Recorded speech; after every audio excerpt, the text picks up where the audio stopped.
Hello, welcome to Education Series with Heba. I am Erioluwa Adeyinka, and in this episode of the Education Series with Heba, we'll be looking at the Chapter 2 of the Global Education Monitoring Report 2020 by UNESCO. The Chapter 2 of the Global Education Monitoring Report 2020 by UNESCO is talking about the laws and the policies that the government have in relation to inclusion in education.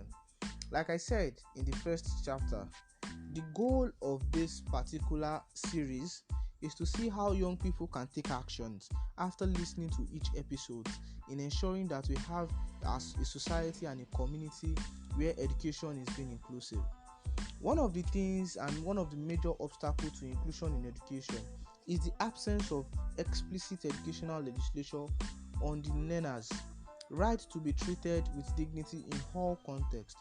So what I'm trying to say is that every learner do not have that inclusion and explicit educational legislature that governs them.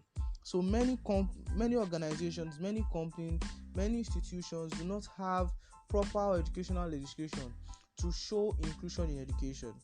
Another thing I want us to look at is that the broader vision of inclusion is absent in many legislation worldwide. So when you look at the laws and the policies of many institutions and many countries as regards education, you would see that the broad vision of inclusion in education is missing. Another thing I want us to learn and also talk about is that our schools in our environment aren't inclusive enough. Currently in West Africa, we have so many schools and so many mixed schools that provide education to children who have disabilities and children who do not have disabilities, without taking into consideration these children living with disabilities. We have so many schools that do not have paved ways for children that cannot help themselves but use wheelchairs. We have schools that do not have walkways for people that are visually impaired. These are the things that we as young people can come together and advocate for, to ensure that we have these things in our schools and also redesign the structures that we have to currently admit people like that into our schools. Also, low and middle income countries are exploring learning through play as a route to inclusion. So one of the things that so many low and middle income countries are doing right now is to organize child-led play and activities that would ensure that young people come together regardless of their disabilities, regardless of their gender, regardless of their color, to ensure that they play together and do activities together. However, there are some students that no matter how we make these schools, these mixed schools playful and welcoming, they do not belong there. They need to be in special schools where they will be taken care of specially. However, in many countries we do not have enough special schools. So the report says that we do not have enough special schools to take care of children with special needs. So these are the things and these are the conversations that young people can begin to lead and begin to make a change in by ensuring that we advocate for more special schools in our various countries. Also, remedial schools can be effective, but it needs to be sustained. Remedial schools in various parts of the country and in various parts of the world need to be sustained. They've been very helpful, they've been very instrumental to the growth.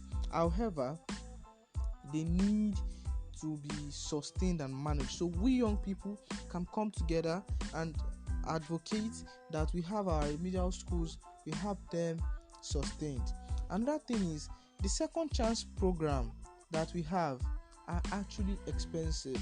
For those that might not understand what second chance education means, second chance education is a type of education for children and people that were exposed to work, marriage, or were not able to attend school at the early stage of their lives and now want to go back to school. What we have realized according to the Global Education Monitoring Report is that people that want to go for second chance education, meaning after getting married or after leaving school or after as a result of poverty, you weren't able to go to school at the young age that you were supposed to, and you now want to go to school. One thing that report has realized that it is expensive.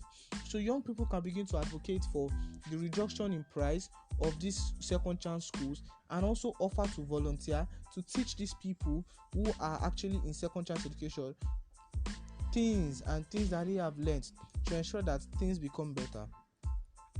Also, another one thing I would also like us to note is that many low-income communities and countries have not been able to support learners at the risk of exclusion during the COVID-19 pandemic. So during this COVID-19 pandemic, a lot of low-income countries have not been able to provide any support.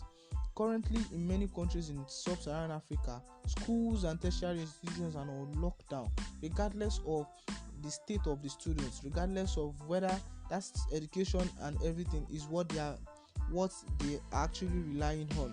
In one of the reports that I wrote, I mentioned how the rate of child domestication and child abuse have increased as a result of this pandemic. So imagine things like that. The government